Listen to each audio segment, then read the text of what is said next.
It is so good to be here with all of you today. Many of you know that I have been traveling. I have been to Nicaragua, to Colombia, and to Mexico, and just recently to Minnesota since I last gave my message. So there are a lot of thoughts just brewing in my mind that I feel like I must spit out. So I'm going to take a pause in the series in 1 Samuel, and I wanted to sort of try to give a brief summary of some of the really hard thoughts that I've been trying to wrestle with throughout the last weeks. And I don't know about you guys, but I look around me, and do you know what I see in the news, I see in the world, I see in relationships, I see it in the prisons, I see it in the streets, I hear it in the noises. Do you know what it is? What do you think? I see conflict. There's conflict all around us, and sometimes it can be so overwhelming. Sometimes it overtakes us, and it kind of puts us on our toes, and it beats us down, and it makes us sit there, and you just think to yourself, I don't know where to go from here. I have no idea where to go from here. In James chapter 4, verse 1, it says, "What causes fights and quarrels among you? Don't they come from your desires that battle within you? You desire, but do not have, so you kill. You covet, but you cannot get what you want. So you quarrel and fight. You do not have because you do not ask God. When you ask, you do not receive because you ask with wrong motives, that you may spend what you get on your pleasures." Our world, when we look at conflict, when we hear about a murder, when we hear about someone breaking the law, when we see sort of like a break in a relationship, do you know what we're obsessed with? I started to realize this. We're obsessed with resolution. When we see conflict, we want to run. Some of us, I'm speaking broadly, we want to run away from it. Conflict is hard. It's not easy. It's not easy to deal with. But in the not too recent past, I also came from the Protestant evangelical world, so I am very familiar with sort of the pop environment around this. And I started to think about some shows that people are putting out there to shape the way that we think about conflict. There's a show called Making a Murder, there's Crime Scene Investigation, Law and Order. All of these shows are just obsessed with looking at this conflict and getting a resolution, putting somebody behind bars. But do you know what?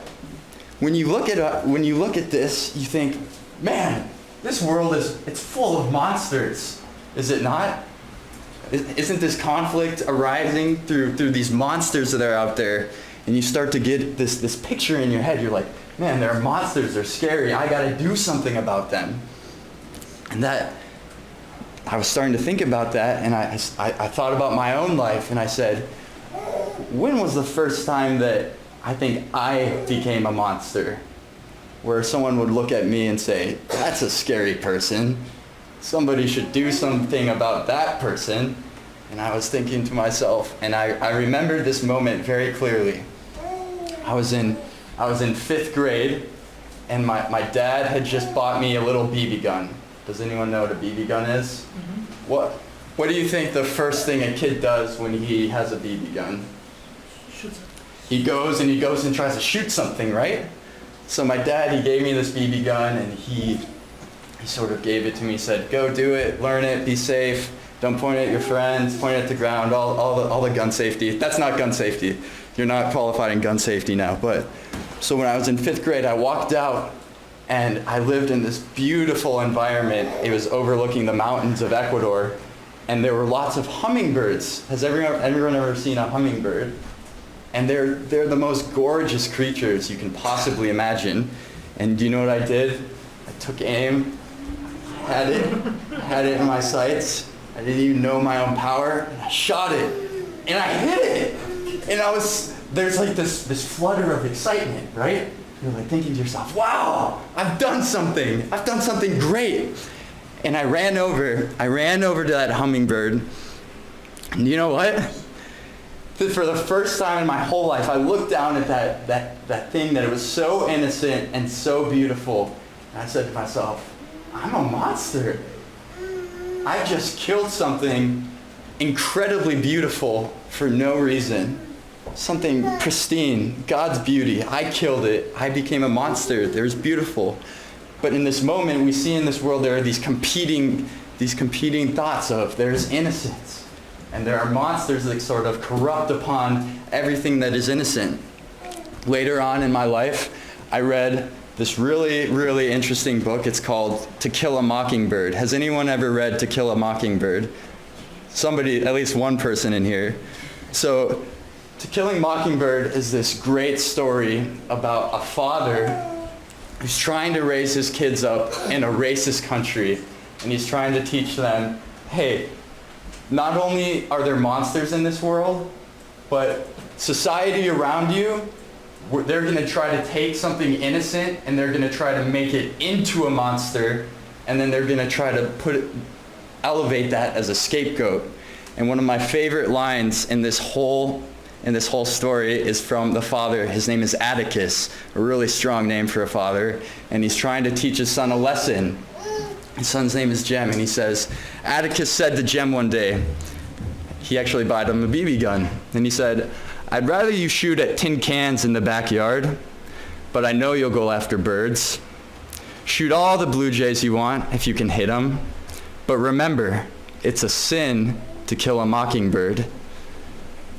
And then this is actually narrated, the story is narrated by Atticus's daughter, and she says, that was the only time I ever had Atticus say it was a sin to do something. And I had asked Miss Mowdy about it, and she said, your father's right, she said. Mockingbirds don't do one thing but make music for us to enjoy. They don't eat up people's gardens. They don't nest in corn cribs. They don't do one thing but sing their hearts out for us. And that's why it's a sin to kill a mockingbird. I don't pretend to be a literary expert. I am not like some of us in this room that have studied this for a lot of times. But Harper Lee, the author of this story, she does something brilliant here. And she shows us that there's a tendency when we run into conflict, we have to create a monster, a face to that conflict or society in order to address it. And when we can't find it, we go out and we look, where's the monster? Where's the monster? And we get into this mindset. We have to get rid of all the monsters. We have to eradicate them.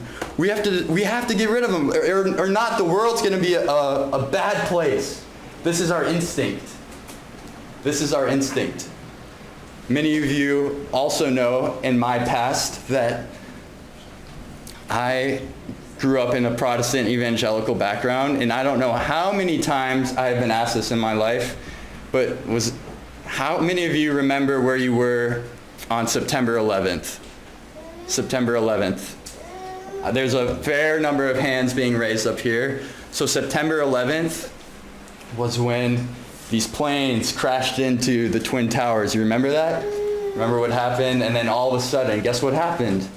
Society in general, they said, there's a conflict here. We need to create a monster. What was the face of that monster? They said, we're going to have a war on terror. A war on terror. And there was a man named Osama bin Laden, or OBL, and he became sort of the face of that conflict. And from fourth grade, it was pummeled into me, literally from a kid. Like, there's conflict around this. The way to solve this conflict, do you know what it is? It's to eradicate it. You got to go. You got to kill all the bad guys. You got to do something about it. And if not, the enemy is going to take over. So, one of the great questions of my life from about fourth grade became, what do I have to do to kill monsters? What do I have to do to end conflict? To put a resolution to it, to end it? You know, it's a kind of a brilliant question. And you see that the world paints sort of a valiant story for us to be attached to in order to address these conflicts. So let's kind of look at what the world is telling us needs to happen in order to address the conflicts that come up. The government has this authority of way in life after conflict, and their plan is to put the right people behind bars, to kill people even here in this country, to end them. You see, they sort of paint this picture of there are good guys and there are bad guys. Get rid of all the bad guys and the conflict will go away. So I latched onto this really, really hard. Many of you know my story. I grew up and I became thinking, okay, my job in life is to end, in order to help out the world, I gotta end it. I gotta end this conflict. I gotta do whatever I can to do that. And so the logical next step was to join the military, right?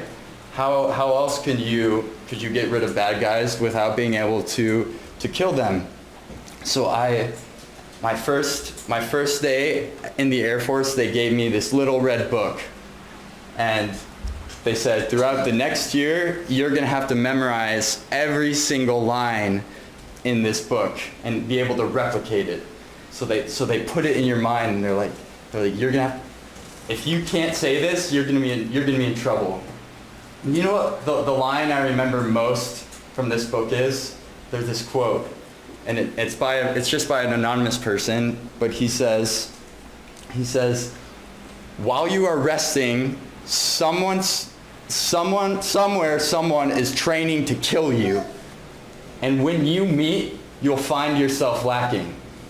So in my mind, I said, whoa, someone's training to kill me. I gotta get better. There's an enemy out there that's perpetuating all this conflict that the world is talking about. So I did that. I said, you know what? The resolution is the end of conflict. The resolution is the death of the bad guys.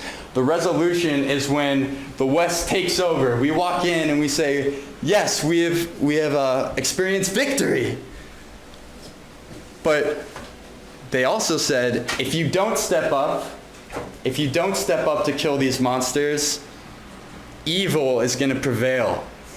Pure evil. Evil is going to prevail, and the bad guys, they're going to beat you, and you will have stood there and done nothing.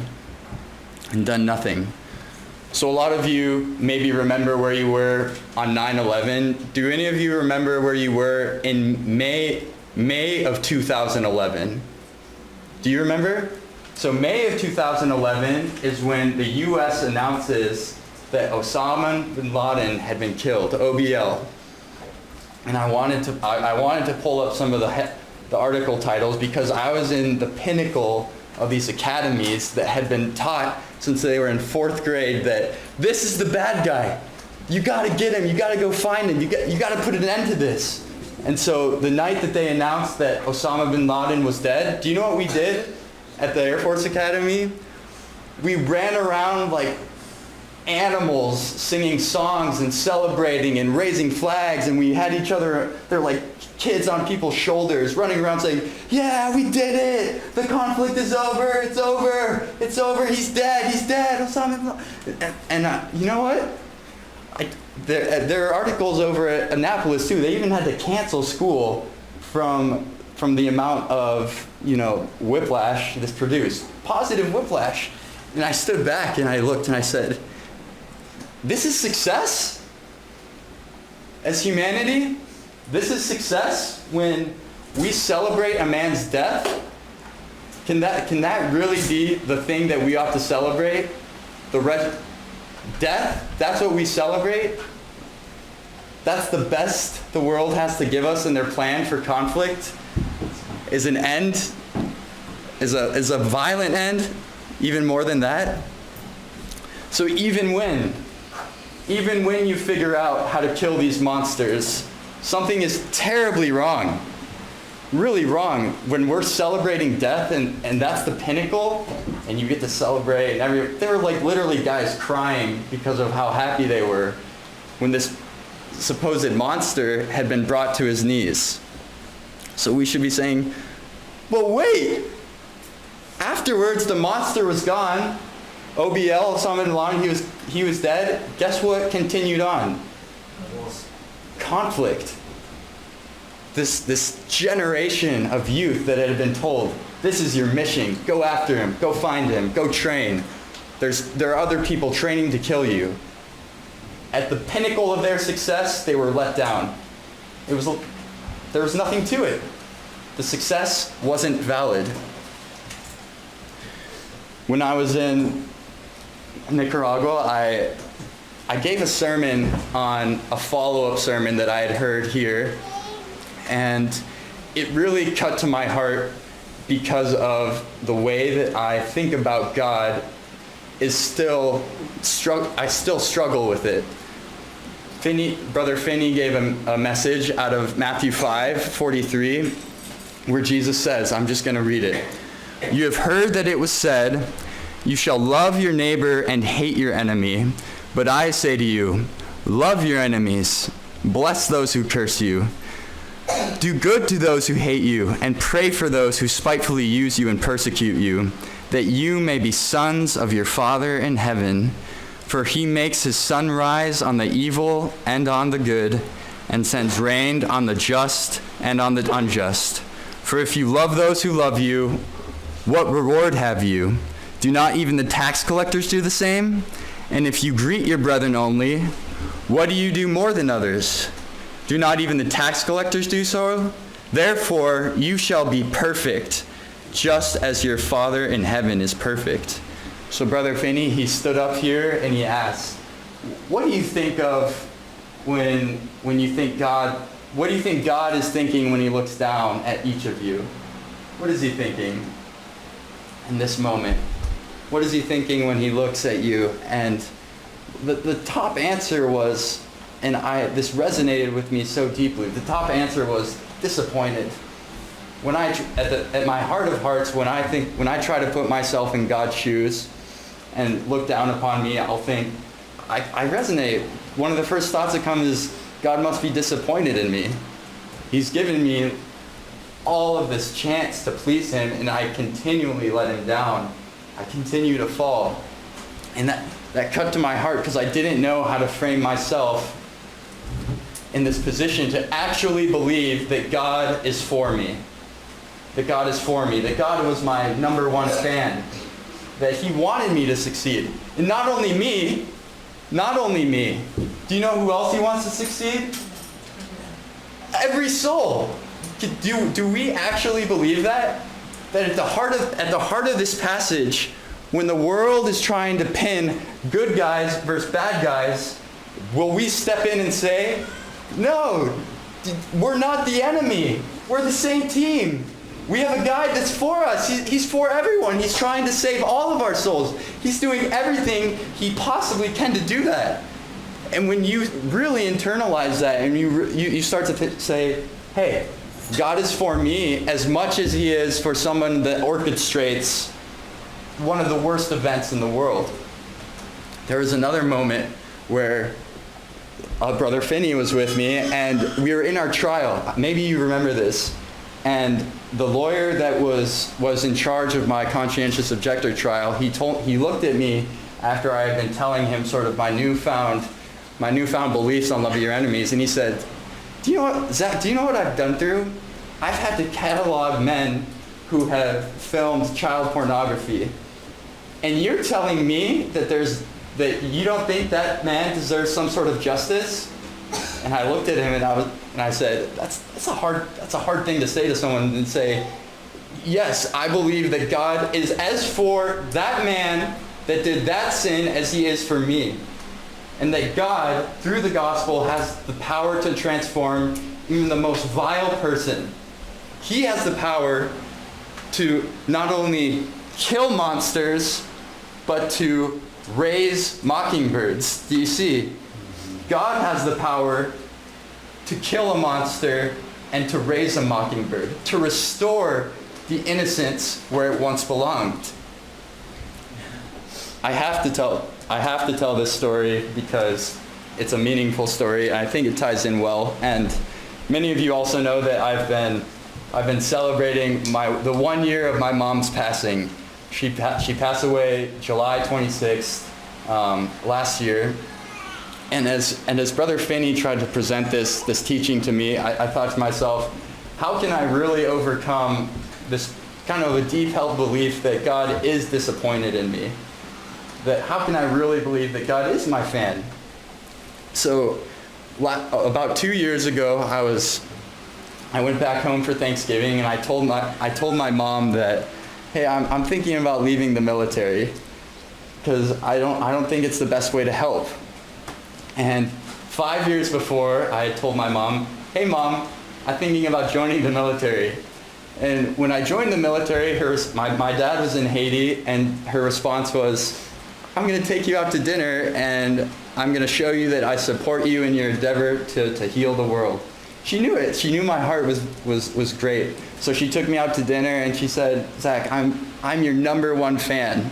That's how she used to sign all of her letters. She'd say, I'm your #1 fan. I want you to succeed. And right after I told her that I was going to leave the military, I came home one day from school, and I had this little package. It was sitting for me in my mailroom, or in my mailbox. And I unpacked it, and there's a little ornament. It's a globe, and there's a letter from my mom, and she said, Zach, I want you to know that in your endeavor to bring peace on earth, I'm your #1 fan. I'm your #1 fan. Do we actually believe that if a human can make us believe that God is even greater? Do you guys see that? God is our #1 fan, even more than my mom was. But if we believe that about us, we can believe it about our worst enemies. Do you see that? There's no longer any reason to pit ourselves against each other. There's no reason for it to be good versus evil in humanity. We have a common enemy, but it isn't us. It's not each other. One of the greatest victories that the devil can accomplish is to make us believe that. Is to make us believe that, do you know what your conflict is? The enemy is a person. That's when the devil wins. That's when he has victory, not when he has some other sort of victory. So in the Bible, I've also had them addressed on multiple fronts. People say, all right, Zach, let's go over your newfound doctrine here. So you're telling me that you need to love your enemies, but you got to resist the devil. Riddle me this. What is it? So you're gonna love your enemies and not resist someone who persecutes you, but you're gonna resist the devil. Please explain that. And you know what a really simple answer is? We have two kinds of enemies. We have the devil, and we have sort of people on earth here that we can transform to make them no longer enemies of ours. It's very simple. In James 4:7 it says, submit to God, resist the devil, and he will flee for you. Draw near to God, and he will draw near to you. Cleanse your hands, you sinners, and purify your hearts, you double-minded. So in our minds, we have a common enemy, but I don't know how many more times I can say it. It is not a human in any conflict. Whether it be in a family conflict, we all know those are hard to deal with. Whether it be in a work conflict, in some sort of legal dispute, the enemy is not God, is not humanity. But do you know what's even more incredible than that? If we truly believe that men isn't the enemies, then every conflict presents itself to us as an opportunity to breathe life into that conflict, to change, to transform. Do we actually believe that? Are we as obsessed with change as we ought to be? Do we believe that God is for everybody, that any one of these people we can be turned into the most faithful servant of God? Do we believe that? And if you truly believe a person can be transformed, then the question again, it becomes less of how do we kill monsters? Rather, we should be meeting with each other and we should be saying, how do we raise mockingbirds? How do we restore innocence? Rather than teaching little kids to go shoot these beautiful, beautiful birds, let's train them to raise them. Let's restore the innocence. So I even had this concept when I got to Nicaragua. But so I was in Nicaragua, and some of you know that there's a bit of political turmoil there. There are people running in the streets. There are college students fighting the government. The government is coming in, and they're raising the paramilitary, and they're shooting these unarmed college students in protest. And do you know what the first question I asked someone about the political conflict was? I said, so who are the good guys and who are the bad guys? It's still frozen in my mind. And do you know what? This was an Anabaptist community, and I got a pretty well thought out response to who the good guys were and who the bad guys were. Again, after everything I've been through, and yet I can't seem to understand that there are the good guys and bad guys. If we truly believe in transformation, it dispels those, it destroys it. We no longer have to ask those questions. Can we figure out how to use any conflict we go into as a life-giving opportunity instead of being obsessed with resolution, obsessed with bars? Can a monster become a mockingbird? Can a skinhead become a loving, godly father? Can a thief become a good Samaritan? Can we be obsessed with transformation as much as the world is obsessed with resolution? I met a man in Nicaragua. His name is Omar Montenegro, and he was a local man from Nicaragua. In Nicaragua, they call them Nicas, so I'll call him a Nica. And he emigrated to the U.S. in search of a better life. And I got to spend about 4 hours with him, hearing his story. And when he got to the U.S., he started working the routine jobs. And then he said, you know what? I look back in Nicaragua, and they look up at me, and I'm scrubbing the toilets. He said, this isn't worth it. I got to do something else. So this man sort of worked his way up the ladder, and he worked in this restaurant, and he would see these narco guys come in that sold drugs, and he said, hey, those guys have some shiny necklaces on. I want to be like those guys. Those guys drive some fancy cars. I want to be like those guys. So lo and behold, he made his way into this world, and he said it took about 3 days to find where he needed to be to get into all this conflict. And then 1 year later, he had murdered the woman he loved. He had walked in and found out that she was going back to some other form of life. So he walks in, he points a gun at her, and he shoots her. Shoots her, a murderer. And so this man, he was running from the law, and he decided to run back down to Nicaragua. And this interview was in the rain. It was really hard to hear, so I'm not going to promise exact details, but I'll promise pretty good moment of the details of the story. And he said when he got to the border with the U.S., after he had just murdered, he said the woman he loved, he had the revolver in his hand, and he was sitting there at the border, and he said, my life it's over. I've got nothing left to live for. He was shaking. He had the gun. He said he brought the gun up to his head, and he had it, and he cocked it. A little click. And then, okay. Yeah, you want to hear the end of the story, don't you? Because you're obsessed with resolutions. In that moment, all us Christians, we should be saying, no, don't pull the trigger. Don't pull the trigger. But why? Why? It's because we believe in transformation. We believe that even that man that had just murdered someone on the street in cold blood has the ability to become a mockingbird.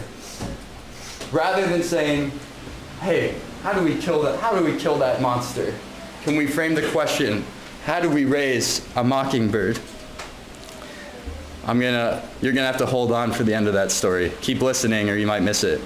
So I wanted to walk us through some helpful tips about how do I really think about the in-depth moments of conflict? What is it that I can start to shift my thinking so that I stop becoming obsessed with just seeking resolutions to murders and start becoming obsessed about, hey, how do I use this hard moment as an opportunity to change, as an opportunity to give life? Deep down inside, we need to start thinking and start framing our minds as viewing conflict as a life-giving opportunity. There's a man named John Paul Lederich, and he comes from a Mennonite Anabaptist background, and he perhaps is one of the world's leading scholars on conflict transformation. So while I was on my trip, I did a little bit of reading, and I wanted to share each of you with you his 5 thoughts on how to break out of this moment of seeking resolutions and start thinking more about how do I use this conflict for good. All right, so John Paul Lederich says, you got to develop, there are 5. The first, develop the capacity to see the presenting issues as a window. Develop the capacity to see the presenting issues as a window. I'm going to give you an example.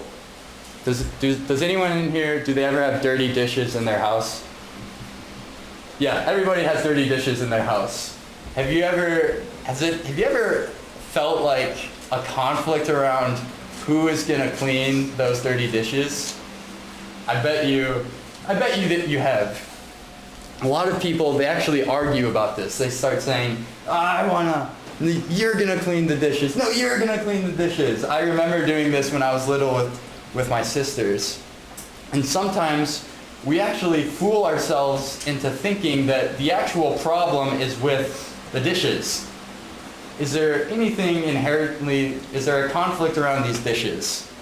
Obviously not. The conflict is actually about something beyond the dirty dishes. It's about something much, much deeper.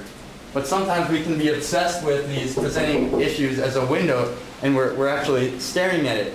Has any of you ever been riding on the subway and you're looking out the window and you see a reflection of yourself instead of looking at what's beyond the window?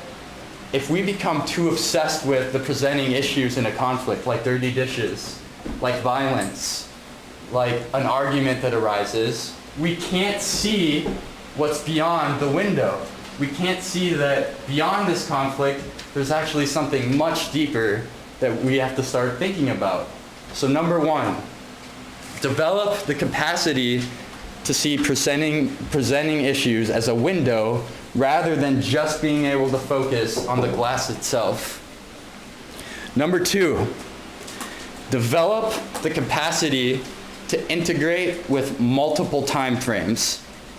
All right, this is a little more broad and high sort of a broad view level, but this doesn't really mean that we get to develop the capacity to ignore the dirty dishes, because what would happen then? They would just pile up and they get moldy. But you got to develop this capacity to say, hey, do you know what?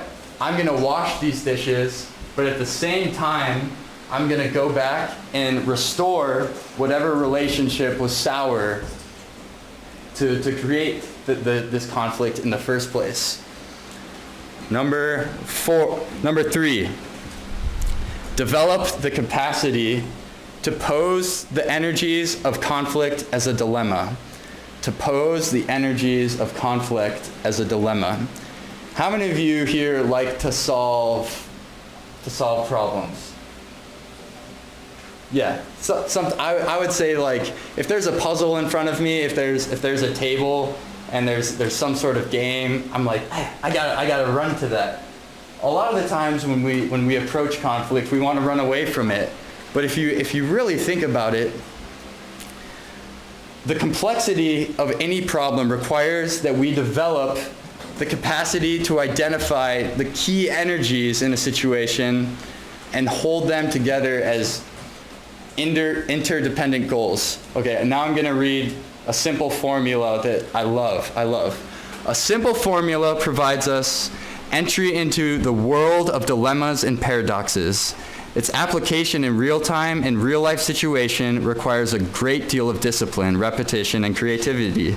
The formula is this: how can we address A and at the same time build B? How can we address A and at the same time build B?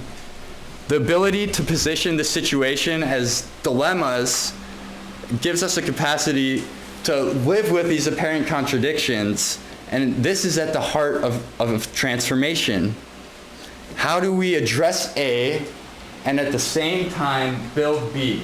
So in any conflict, when you walk in, you see a pile of dirty dishes, but you know there's something beyond it, so you have to start to think to yourself, how can I deal with these dirty dishes, but at the same time build the relationship around how to get them clean? It's a really simple formula. Any conflict you walk into, start to ask yourself, how do I address A and at the same time build B? It's a both and as opposed to an either or approach to conflict. Number 4, develop a capacity to make complexity a friend, not a foe. Abraham Lincoln, paradoxically, he has a great quote, and he said, "The only way to truly get rid of an enemy is to make him your friend." Abraham Lincoln said that. Do you see why that's a paradox? The only way to truly get rid of an enemy is to make him your friend. So rather than being scared of conflict, can we shape ourselves to feel more like kids in candy stores, where we're saying, you guys are looking at me funny. Can we say, hey, do you know what? In this conflict, there's actually probably a legitimate concern that we can transform and give life to. It's like a candy store, a really complex candy store of the world. But let's stop running away from conflicts and let's start running to them and capitalizing on them. And then the last point that he makes is develop a capacity to hear and engage the voices of identity. When you walk into some sort of conflict, whether it be violence, whether it be home, a lot of the time what ends up coming out is people have a deep-rooted sense of identity that they're trying to hold on to or they're trying to protect. In the 9/11 example, a lot of Americans, when the attack happened on the Twin Towers, a lot of Americans, they felt, I had this identity that used to be safe and now I don't have it anymore. I have to protect it. But rather than sort of just brush those away, whenever you hear anybody talking about the identity, try really hard to embrace what they're saying. Letterock says, in my experience, issues of identity are at the root of most conflicts. Thus, a capacity to understand and respect the role of identity is essential to understanding the epicenter of conflict, the heart of conflict, where it's all coming from. The key: never try to ignore or talk away someone's perception. Instead, try to understand where it is rooted. So when you're talking to people, never dismiss them. Never dismiss anybody, but try to understand them and try to restate it in the way that they said it to you. So if we press into this different sort of mode of thinking about the world, what is success? If we press into saying, hey, we can transform the world. We don't have to start resolving all the conflicts, but we can actually pick small ones and start to make them better. What's a success look like? Life is born. The enemy is disarmed. Souls can be won. Justice can still be served. Justice can still be served. You know that man I told you about? The one that had the revolver to his head? Do you know what happened? He was sitting there on the border in Nicaragua with a gun to his head, about to pull the trigger, And in his words, he said something stopped him. He doesn't know what, but he put the gun down, and he said, all right, do you know what? He said, God, I'm going to make a promise to you. All I want is to go hug my mom. That's what this man said. He says, once I go hug my mom, then it's over. Then you can have me, then I'll die. So he makes his way all the way back to Nicaragua, and he ends up finding his mom and hugging her, but obviously life isn't over there. So then he makes his way to this place called West Lala, where some of you know a man named Pablo Yoder lives. And this man, he finds a woman and he has a daughter. And as he has his first daughter, his daughter gets sick. And he brings her to the hospital, and he says, because she's on the verge of dying, he brought his daughter to the hospital, and he said, God, trade my life for hers. I'm not worth it. I'm not worth living. Why are you taking my daughter? And in that moment, there's a man, he said, now is as good a time as any. He tapped him on the shoulder to look for God.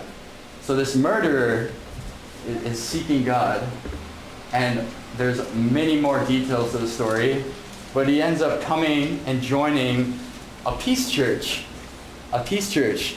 And you know what the first thing that he did was when he joined the church? Turned himself in. Amen. He called the authorities in the U.S. and he said, I'm a murderer. Take me. I don't want to run anymore. He turned himself in. He was trying to make restitution. And so when we think about it, when we go back to this example of, hey, are you really saying that you don't want justice for these horrible, heinous crimes? We can be saying, do you know what? That's not what we're trying to teach. We're trying to teach that we can transform anybody to walk willingly and to say, I messed up. Turn myself in. I deserve it. Do whatever you want with me. That's what this man did. Isn't that an amazing story? Justice can actually be served through transformation. We don't have to kid ourselves and say that it's an either-or situation. As I was interviewing this man, he used to be a murderer. I'll try to describe the scene. In Nicaragua, the roofs are made of tin. Has anyone ever been under a tin roof? And it was pouring rain. So when you're under a tin roof and it's pouring rain, you can barely hear anything that anyone is saying. And there's this moment that he was describing to me where he said, when I became a sort of a drug dealer and trafficker, I learned how to read men by simply looking at their eyes. And because it was raining, I must have been sitting like this far away. So he said that, and I looked down at my notebook. I said, I wonder what he's thinking of me. I think he's reading me, this man. And I could barely hear him. And I looked back up, and I looked right into his eyes. Do you know what I saw? Innocence. A man that was murdered, that had been a murderer, a monster, had become a mockingbird. It's a true story of transformation. If it can happen here, it can happen everywhere. It could have happened with OBL. Can you think about that? Do you think that this same story could have happened where instead of going after the pinnacle of an enemy of our century, that we could have had a church pressing into believing that we can transform even a man that masterminded a terrorist attack? Of course it could happen. Of course it could. Or failure on our part is, could we resort back to this instant resolution model where when we approach a conflict, do we just want to take the easy way out? I'm done with this. This is too hard to think about. This is too complex. There's no both ends answer in this. But if we take that model, innocence is destroyed, souls perish, and the enemy has his victories. So which is it going to be? Are we in the business of killing monsters, or are we in the business of raising mockingbirds? Ask yourself, which do you want to do? Do you want to kill monsters, or do you want to raise mockingbirds? And the profound answer is, if you choose the second, you actually end up doing both. You kill the monster and you raise a mockingbird. You don't have to choose between the two. How much better is that than just a simple resolution that ends up in death? I want to just issue a brief warning that this isn't easy. This is actually one of the harder teachings to teach, because when you look at the church and you look at moments of non-resistance, or you look at the moments of enemy love, and you look at these moments of, this is where the boots meet the ground, where a Christian man is tortured, trying not to seek resolution for loving his enemies. I met a man named Tim Schrock down in West Lala, and I asked him, I had just heard a story. He had been in his shop with his families, and these robbers came in and they said, give me all your money. I want all your money. And he said, I don't have any money. I've told you this. I've gone over this with you before. I don't have money. So they took a knife and they shoved it through his nose right here. They started stabbing him, and they sawed at his neck right in front of his son. And afterwards, continued on loving his enemies. And I asked him, I said, what's the hardest part of enemy love? Like, how does this even look? Like, how do you put yourself in a situation where you can follow through this? And he looked at me and he said, the hardest part is the aftermath. To love your enemies once and to prepare yourself for it and to live through it in the moment, that's actually a cakewalk. Once you live through it and to convince yourself to stay to do it again, that's where I struggle. So I don't want to fool you or to present this notion that enemy love is anything easy. It's not. The consequences of us loving our enemies and then still not choosing to be transformed, that's going to be hard. That's going to be really hard. That's where we're going to have to re-examine our hearts and decide, you know what, I'm in this for the long run. I'm in this till death, no matter how many things happen. So as we go out today, I just wanted to remind you of a simple verse in Matthew. Matthew 10:16 says, therefore, be wise as serpents and harmless as doves. As John Paul Lederach would say, may the warmth of complexity shine on your face. May the winds of good change blow gently at your back. And may your feet find the roads of authenticity. May the web of change begin. Let us be in this business of not simply killing monsters, but raising mockingbirds. All right, let's pray. God, I opened up with a verse that says that when we seek and we ask, that you will give us the answers when we ask with the right motives.